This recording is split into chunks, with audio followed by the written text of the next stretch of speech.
کا مصداق کون ہے؟ جو ایک وقت میں رسول کی رسالت کا گواہ بھی ہے اور چاروں آسمانی کتابوں کا عالم بھی ہے۔ میں نے ترجمہ بدل دیا، چاروں آسمانی کتابوں کا عالم، کیونکہ چاروں آسمانی کتابوں کا گویا عربی میں اس میں موجود ہے۔ اگر اس کی گرامر میں جائیں کہ اللہ سے پوچھئے گا، اللہ فرما رہا ہے قُلْ كَفَى بِاللَّهِ شَهِيدًا بَيْنِي وَبَيْنَكُمْ وَمَنْ عِنْدَهُ عِلْمُ الْكِتَابِ۔ علم الکتاب، یہ جو علم الکتاب ہے نا، یہ ایک کتاب مراد نہیں ہے، جو بھی آسمان سے کتاب آئی وہ مراد ہے علم الکتاب۔ اور فرمائے گا، اب اس کی تشریح میں نہیں کر سکتا، تاریخ نہیں ہے، لیکن بس ہم سوال کر رہے ہیں کہ بتائیں جناب وہ کون ہے کہ جو عالم کتاب بھی گواہ رسالت بھی۔ اگر آپ کو صحابہ میں مل جائے تو دکھا دیں، یار صحابہ میں نہیں ملیں گے تو انبیاء میں دکھائیں، یار انبیاء میں بھی نہیں ملیں گے، کیونکہ جب آدم آبابیل کے درمیان ہے تب ہمارے نبی موجود ہیں، تو گواہ اس وقت ہونا چاہیے جب نبی موجود ہے۔ اس پہ بہت چرا ہو سکتی ہے لیکن میں چھوڑ رہا ہوں، بس اتنا سوال کر رہا ہوں کہ اگر امام مبین سے مراد قرآن مجید ہے تو جو قرآن مجید کا بھی عالم ہے بنص قرآن، اسے کیا نام دیں گے آپ؟ اسے بھی کوئی نام دیں تو خاموش ہو گئے؟ کہنے لگے نہیں جناب امام مبین سے مراد ہے لوح محفوظ۔ یار لوح محفوظ کا مطلب کیا ہے؟ جو کچھ بھی اس تختی پہ لکھا ہوا ہے روز اول سے لے کر اور آج تک اور آج سے لے کے قیامت تک جو ادھر لکھا ہوا ہے، اس لوح کو، لوح محفوظ کو مسلمانوں نے کہا امام مبین۔ اس آیت کی روشنی میں اللہ اسے کہہ رہا ہے امام مبین، تو ہم نے پھر کہا جناب جو جھوٹا ہوتا ہے اس کا حافظہ نہیں ہوتا، آپ لوح محفوظ کو امام مبین کہہ رہے ہیں۔ ذرا آئیے، 4 دن کے ہیں ٹوٹل، 4 دن کے، بعض روایت میں 3 دن لکھا ہے، بعض میں 4، اور بخاری شریف کی روایت ہے۔ نہ ہو میں ذمہ دار ہوں، یہ بچہ ویڈیو بنا رہا ہے، مذہب چھوڑ دوں اگر بخاری شریف میں نہ دکھا سکوں۔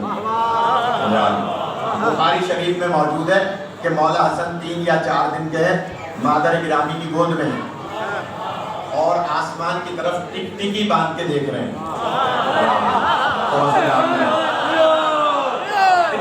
ٹک ٹکی باندھ کے دیکھ رہے ہیں۔ وحید احمد جو اس کا ترجمہ کرنے والا ہے بخاری کا، اس نے اردو میں لکھا کہ مولا حسن ماں کی گود میں 3 یا 4 دن کے ٹک ٹکی باندھ کے آسمان کی طرف دیکھ رہے ہیں، یعنی بغیر پلک جھپکے ہوئے آسمان کی طرف دیکھ رہے ہیں۔ تو بی بی ام ایمن نے آ کر بی بی معصومہ عالم سے پوچھا، اے دختر رسول، اے آقا دادی، یہ آپ کے لال مسلسل آسمان کی طرف کیا دیکھ رہے ہیں؟ بخاری میں نہ ہو میں ذمہ دار ہوں۔ بی بی مسکرا کے فرماتی ہے تمہیں نہیں پتا میرا لال حسن میری گود میں لوح محفوظ کا مطالعہ ہے۔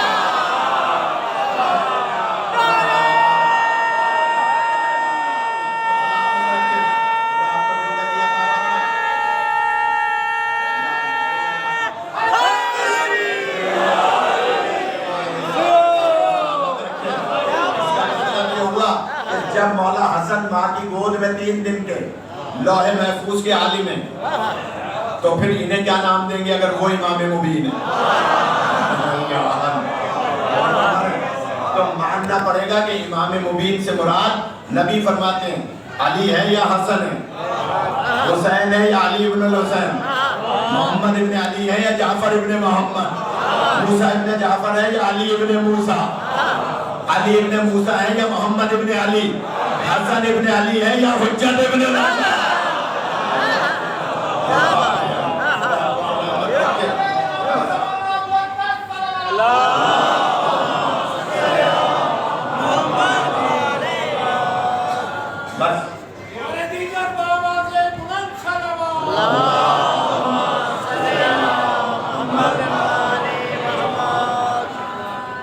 تو پورا ہو گیا، ایک دلیل دے دوں صرف، امام مبین وہ ہے کہ جس میں اللہ نے پوری کائنات کا علم رکھا ہے۔